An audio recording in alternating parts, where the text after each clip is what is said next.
Finance, and this is the New Hartford Board of Finance special meeting for the public budget hearing.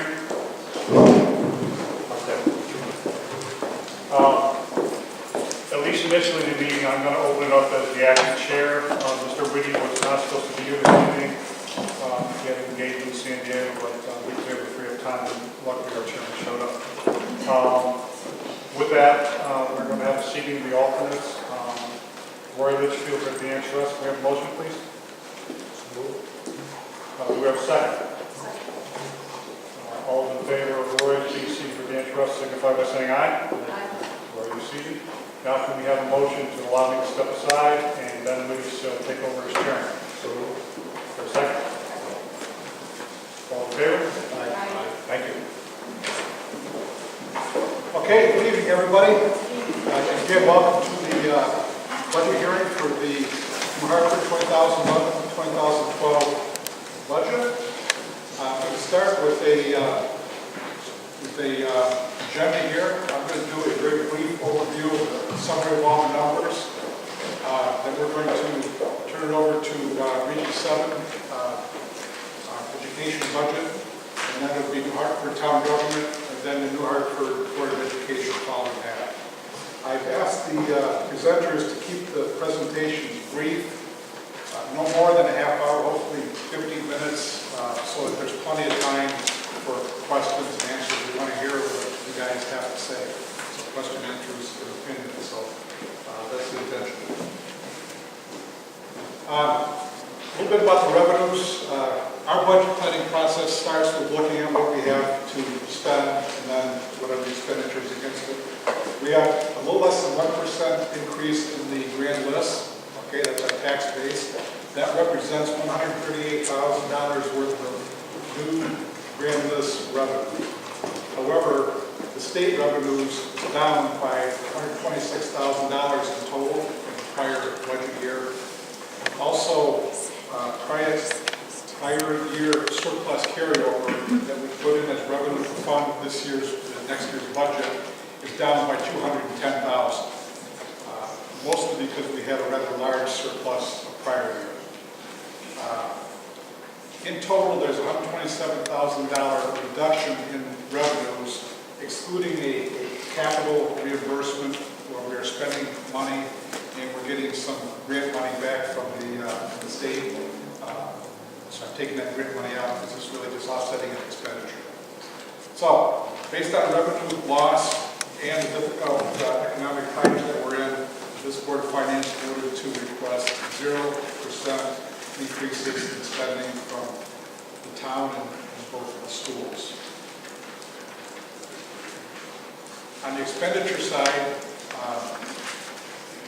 the town came in before our request really asking for a 0% increase in their spending in recognition of the economy that we're in, and also in spite of contractual obligation increases like everybody else has. The town came in at 0%. 3% or $224,000 was requested by the New Hartford Board of Education.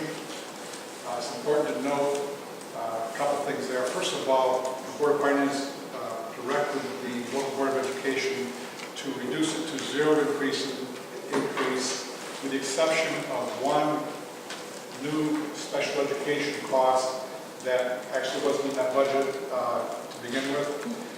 That special education cost in itself represents a 1.7% increase. So that's what you see on the budget for the local Board of Education, 1.7% increase. 3.5% requested by Northwestern Regional 7 Board of Ed. That's the assessment to New Hartford. The Board of Finance requested a 0 increase in the total assessments between all 4 towns that support Region 7. We can't mandate that, we just request that. Region 7 responded by reducing their increase request to 1.4%, which is 2% to New Hartford based on the student population that we have as a percentage of the total. So that's the typical expenditure. Capital and debt. We have a 0 net increase in capital. If you look at your sheet, it's going to look like an $85,000 increase. It's actually minus $25,000 net of a grant revenue offset that I told you about. have a grant, you show grant on the revenue side, and the capital expenditure that's supported by the grant on the spending side. So if you take that out, it's a zero increase in capital. $89,000 increase in debt service, which is a result of the wastewater treatment plant upgrade that we all approved at the referendum. It shows as $89,000, but it's really actually $18,000 net of some revenue payments from the WPCA. You recall that the WPCA funds 61% of the debt associated with that project, the rest of the town 39%. So if we deduct the WPCA payment, it's really an $18,000 increase in debt. In summary, 5.69% increase in taxes is what resulted based on the requested increases from the various entities and the available revenues that we have. 1.8% increase in taxes is what you have in front of you in the town budget, the overall town budget, and that's a result of the Board of Finance directed cuts to the Hartford Board of Education as well as the capital. Region 7 also reduced their increase to the point of being 2% to New Hartford, as I mentioned. The increase in taxes in total would have been 1.1% if Region 7 would have accepted our zero increase request. Frankly, I think they want to hear what you and the other towns have to say at these public hearings before making final determination of what their budget is going to be. Lastly, a little bit of an idea of the timeline for approval beyond tonight's meeting. We have our April 12th regular Board of Finance meeting to review any feedback that we get from this hearing, and we'll make a final recommendation of the budget that we're going to be taking to the voters. April 26th, annual town meeting. The budget is adjourned to referendum. Traditionally, we do not vote on the budget at that town meeting. It goes to referendum. May 2nd, Region 7 School has their annual district meeting. They're either going to vote on the budget at that meeting for Region 7, or what they've done traditionally is adjourn to referendum. Have you guys made a determination of what you're going to do along that line? Referendum. So there'll be a inter-district meeting there, but there'll be no vote. Then May 3rd will be the New Hartford budget referendum, and we would encourage you all to get out and vote. There'll be two separate calls on vote in the same ballot. One of them will be the town and local New Hartford school budget combined in one total, okay, $13 million and change. And the second one will be the Region 7 budget vote on its own. So you vote yes or vote no for each one of those two items. Okay, that's all I have for an overview presentation. I would like to turn it over to Superintendent Judy and the Board of Education for the Region 7 presentation.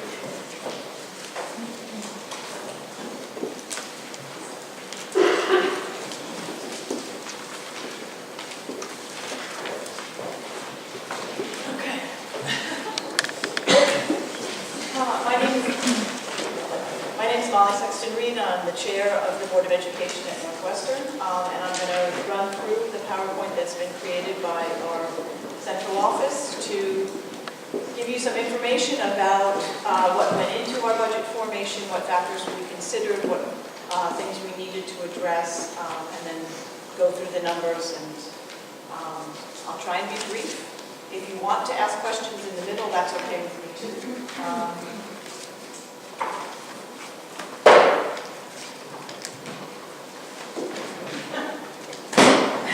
There we go. Okay. Before I get into the specifics of this year's budget, I felt like it was time to sort of review where the Northwestern budget's been over the last few years. These are the increases that we have had over the last couple of years. And looking at 2009-10, this year and next year, obviously combined over 3 years, or a little over a 3% increase over that period of time. And that does not reflect the fact, or it includes the fact, but I need to reiterate that our costs have not maintained. our costs have gone up at a much higher rate than that. So that while there have been what we feel are moderate and responsible increases, they don't cover the increases in our costs. So there have been cuts and there have been losses at the school. These two the next two graphs, Dr. Palmer has some hard copies because I know it's a little hard to read, but we felt like they were graphics that at least visually illustrated what's happened staff-wise. This first one is about the middle school, looking at from 2000 to the present. You can see for the first 4 years that are up there, there are some increases in staff, which initially reflected the decision by the Board of Ed at that point to really develop the middle school as a separate entity. So they moved from having a housemaster in charge of the middle school to a middle school principal who was responsible for that program.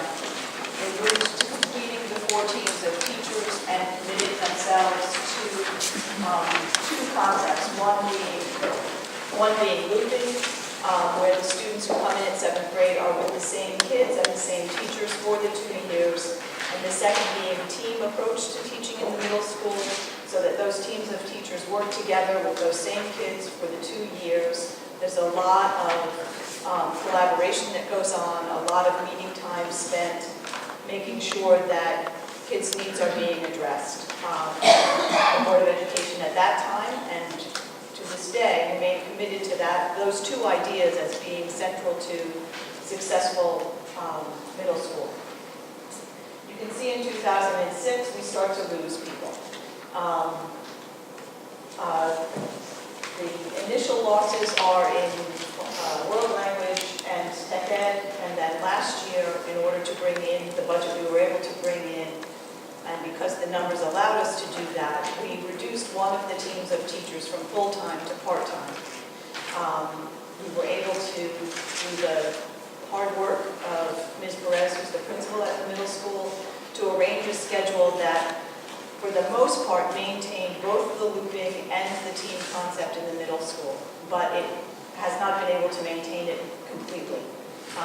The teachers are not able to meet at the same level that they were before. There's one teacher on that team that doesn't get to meet with the team at all. There's shared staff between teams. It's complicated, but we have survived this year with it that way. In this budget that we are presenting at these hearings, it includes restoring that team to full-time positions.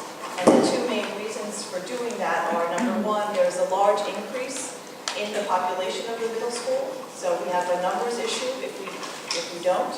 And the second piece is that by having this team at part-time, it has begun to eat away at the integrity of those 2 really critical concepts that have created a very successful middle school. So that is why that reinstatement of those teachers is a part of our budget for next year. This slide represents basically what you can see as the reduction in staff at the high school level. We have been able to do this over time primarily through attrition, retirements, and then we don't fill the position going forward. It has resulted, as you can tell by just the graphic there, in a significant reduction in the number of staff, particularly the number of electives that are available for our students.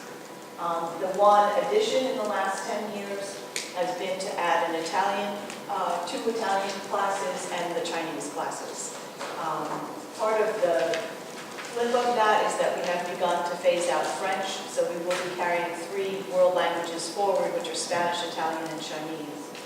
But you can see on the sheet that Dr. Palmer handed out where those sections were lost, primarily, as I say, in the electives, which have left our high school students without a lot of options.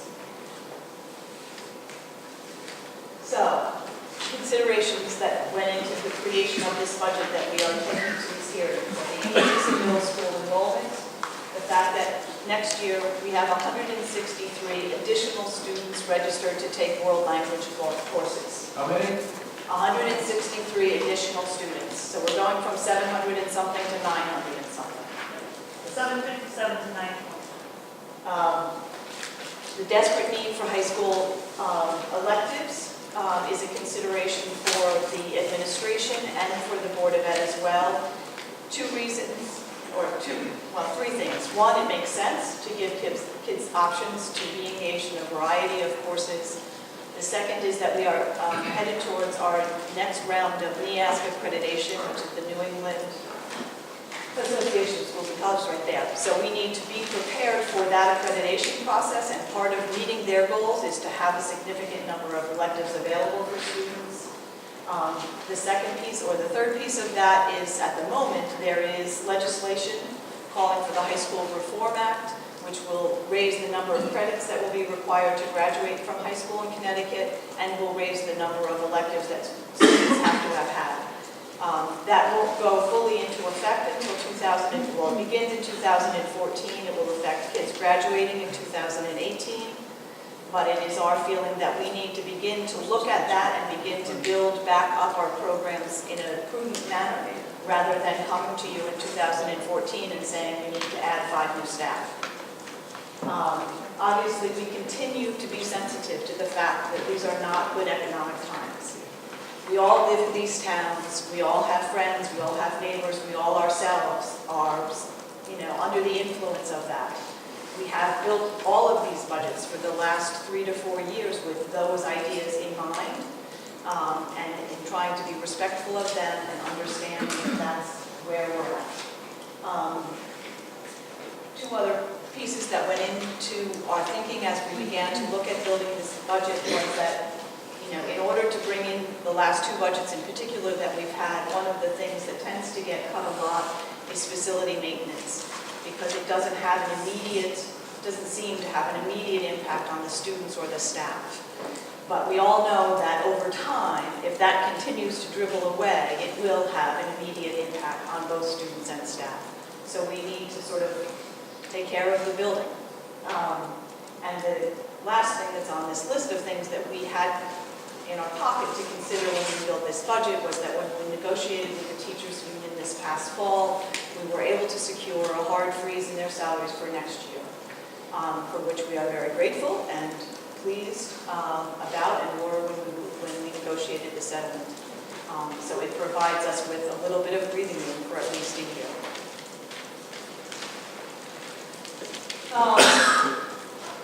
The sort of life cycle of this budget, initially the building administrators submit with the department chairs, and other teachers submit their budget of what they think the school would need for next year. So the initial budget that came to the superintendent's office represented a 5.15% increase. Included in that were an increase in salaries not for teaching staff, but we have other staff in the building, and they were getting increases.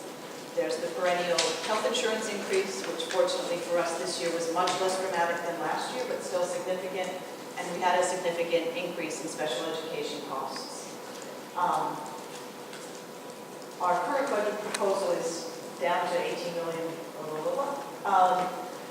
We have removed staffing requests from any new additions, new programs, new staff. We have, through retirement, again, fortunately, been able to eliminate a paraprofessional position and a bookkeeping assistant position. And we were able to bring back one of a special ed student who was being outplaced. We were able to find new space to accommodate that student, so that we were able to bring that student back into the district, and that results in a savings for us. That's the basic. It just illustrates, as you all know, that the cost of our staff and their benefits, they're well worth it, but it makes up a huge majority of our budget. Okay, there are copies of this object budget around, and basically there are 9 different categories, and each one of these slides addresses those overall categories and what happened within them. So in the 100 category covers the salaries. The increase in that group of line items reflects our desire to bring the middle school team back up to full-time. Given that we have 163 additional students in world language, we need to add at least a piece of a teacher. So there's a proposal to bring on a part-time foreign language teacher. Last year, we took the full-time library media specialist from a full-time position to a part-time position. In order to meet accreditation requirements, we have to have that position as a full-time spot. So we've included that in this budget, is reinstating that. We've added a .4 science position in an effort to begin to address some of the electives loss, and a .2 technology position. Of those increases, the science position is the only one that represents an actual new body coming into the building. The rest are all present staff who would move from part-time to closer to full-time or all the way to full-time. And because the person will be coming in at less than half-time, it would just be a salary increase. There would be no benefit increase. The 200 category is the benefits. You can read that slide yourself. Fortunately, our increase in health insurance was a little bit under 5%, which is much improved over last year's 28%.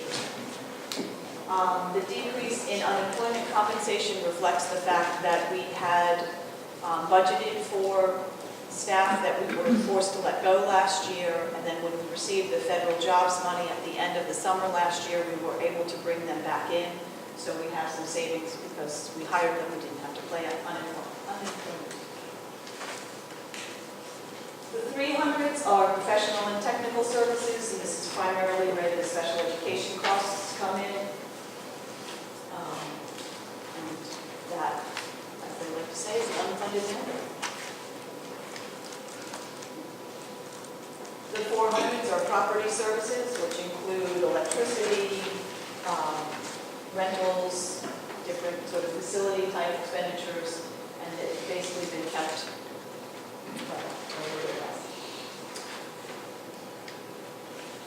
All right, our 500 category is transportation makes up the biggest chunk of it, and we have been able to maintain those costs as relatively flat. We've negotiated 0% increased contracts with 3 out of our 4 bus contractors.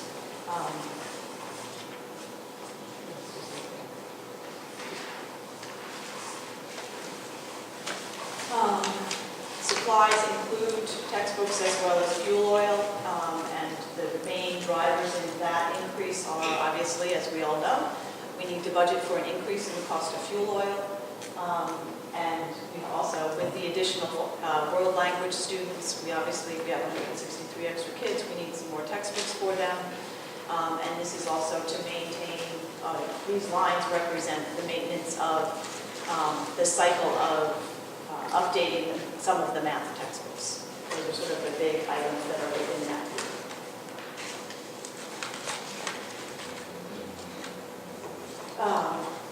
Property, lots of property. So things, computers, musical instruments, etc. So there's a small increase there.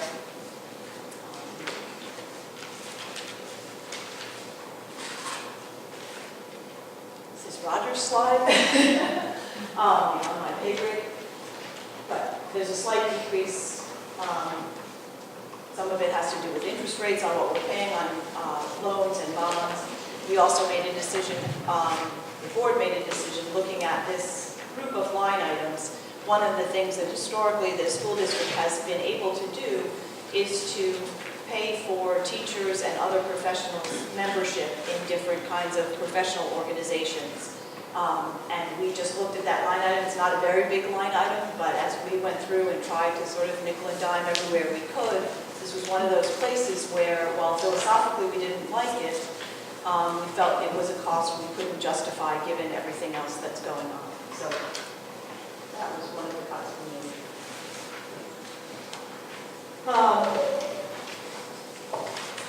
Basically, this account has been kept stable. We are retiring one of our loans, bonds at the moment. What we have proposed in this budget is to renew that loan so that we can address some of the capital expenditures that need attention without an increase in the bottom line of the budget, because the interest payment will stay the same. We're just retiring one loan and borrowing somewhere else. The oil tank does not meet DEP standards. And the chiller, which refers to a part of the air conditioning system, is old and needs to be replaced before it becomes a problem. How much are you borrowing? It's, how much are we borrowing? 300,000. Revenue refers to page 10 in this, which just speaks to the money that we have coming in. The administration and the board remain committed to increasing revenue wherever we can. Part of that is making sure that our school is attractive to other students, tuition-paying students, out-of-district students who would like to come. That includes some students from Heartland, it includes some students from Winstead. We also continue to have some students from China. GOAC programs, variety of other things, as well as, and all of that money goes to offset the assessments that we apply to the 4 towns.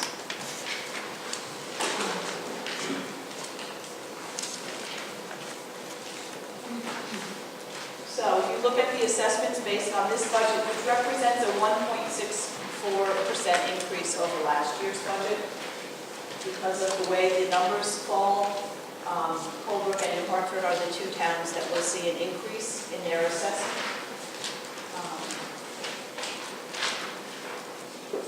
This graph is just another illustration of the way the numbers vary from year to year.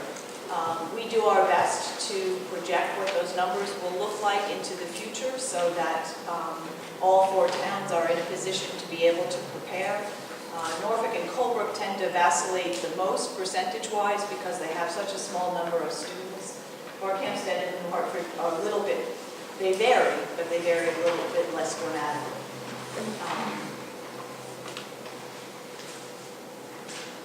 So this budget, which we have proposed and have taken to this hearing, this is the 3rd of 5, will reinstate the middle school teams in order to meet the increasing number of students, as well as to maintain the integrity of both looping and the team concept. Increase world language positions to meet that need.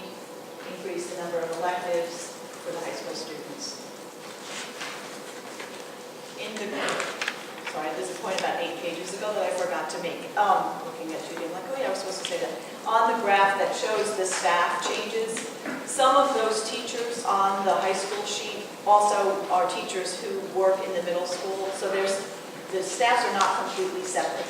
So while they're presented on 2 different pages, there is some crossover effect between the 2 schools.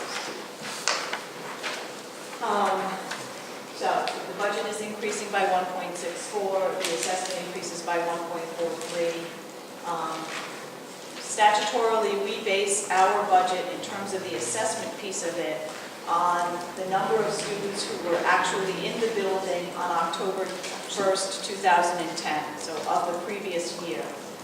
We actually anticipate, and that number was down by 8 as compared to the year before. We actually anticipate this October 2011 there to be 2 more students than there were. It's just one of those budget things. So we have this presentation here tonight. We've done the presentation in Norfolk and Barkhamsted, and we'll be in Colebrook tomorrow night. And then we have our final district hearing up at the high school on April 13th. Following that hearing, we will be taking the input that we have gotten from all 4 towns as well as whoever comes to our meeting up at the school, and setting the budget to go to referendum. We will officially hold our district meeting on May 2nd, at which point we will adjourn to referendum. And as Ben said before, it will be held the same day as the New Hartford Town referendum on the same ballot. That's the end of the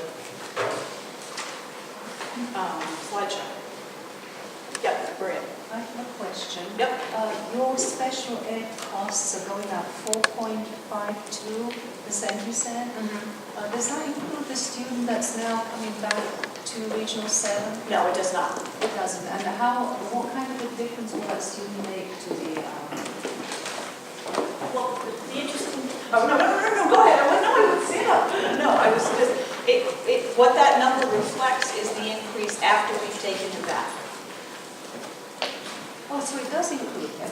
Yeah, no, it includes, That was but my what, question. right, initially it would have been a much higher increase because initially he was outplaced. Because he was being outplaced. So now that we've brought him back, it's a reduction in that line, but his services are included in that. Right, so your budget for special ed is going up 4.52% for the upcoming fiscal year with this special student that's been brought back into the district. That's correct. Okay, and my next question is, Yep. do you actually deliver special ed services yourselves as part of the regular regional center, or do you go through shared services? It's a combination of both. Shared services provides a great deal of our services, but we also have a special ed department in the high school and middle school that services our children as well. Oh, I see. And both together come up to 4.52. Yeah. The bottom line. Yes. Bottom line. Okay, thank you very much. No problem. Any questions or comments? I have a question. Yep. Could you tell me what it costs per student to educate someone for a year at regional? It's around, Just right, but 13. Okay. Estimated for next year. And this is, here's like 3 or 4 different per cost. This is the one that the state uses for comparison. It is $13,871.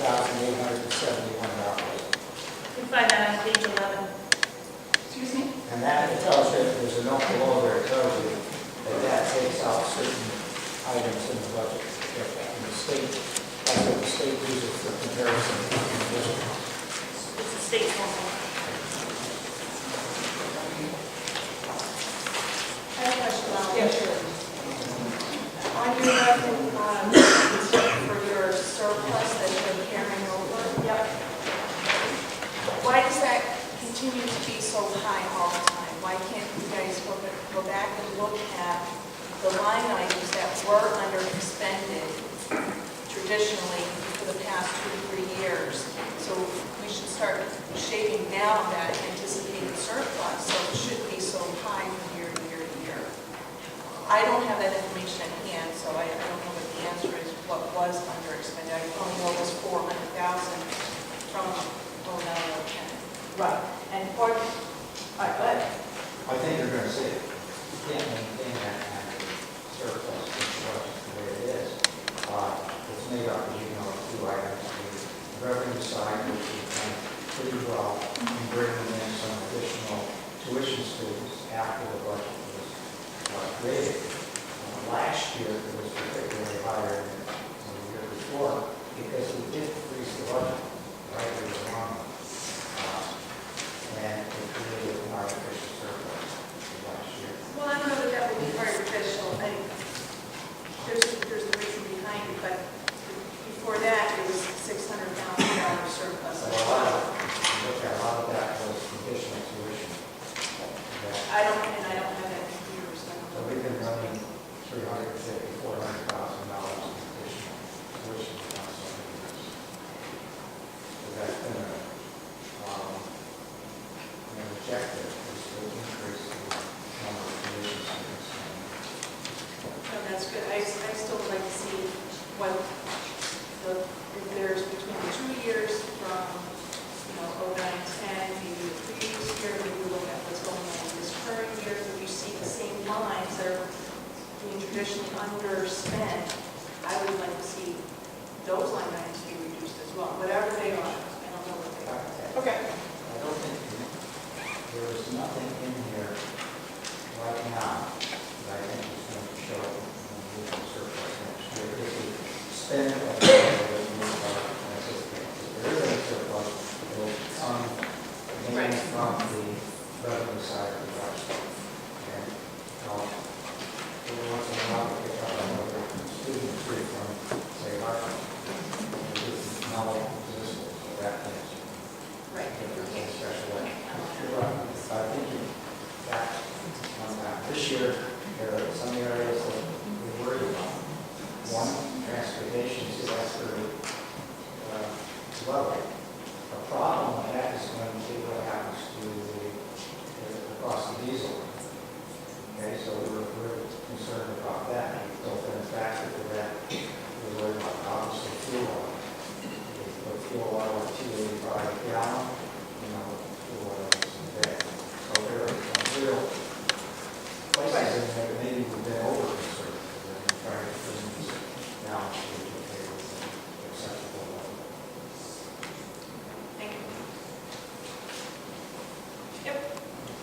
I know the total increase is about $290,000 for the budget. Is that right? Total increase for the If budget. you take the $75,000 out?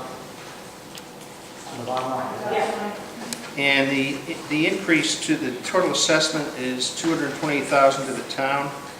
So that's about $64,000 difference. How else is that $300,000 bond, what else is that going to be used for? The bond is primarily for the removal of the oil tank.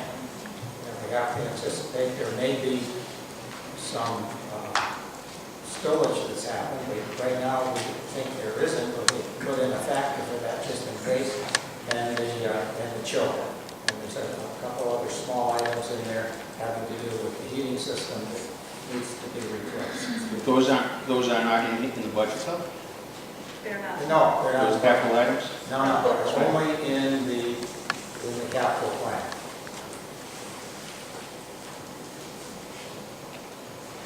So just to follow up on that, so is the amount that the bond is going to be for, is that fully allocated?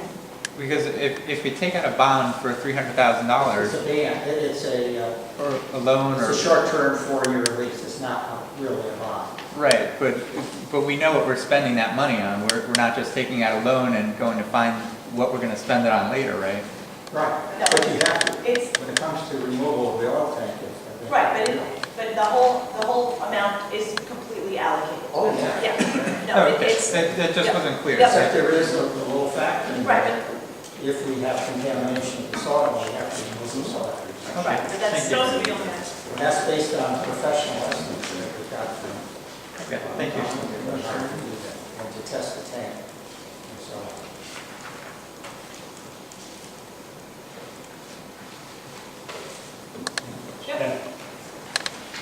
I've got a couple of questions. What do you attribute the increase in the number of students from the board? Well, I think, I'm Judy Palmer, I'm here, delighted to be here, Superintendent. I think there's a couple of factors. First of all, I think the world language department is very strong. I think the children really enjoy their teachers. They seem to have connected very well with them. I think there is a push also as we learn more about the global economy in the world, that I think the interests of our students are broadening. And I think there's a lack of other electives, which I think is also pushed students more toward global. And I also have another question. What kind of savings are we realizing, or the value of now that we have the installation of the school solar panels? Seeing any savings on that? I think there may be a little bit of savings on that. You say that we got the amount of last year, amount this year, it probably is going to, everything works out, probably somewhere around $15,000 to $18,000 a year. Obviously, there's usually, More expensive workers?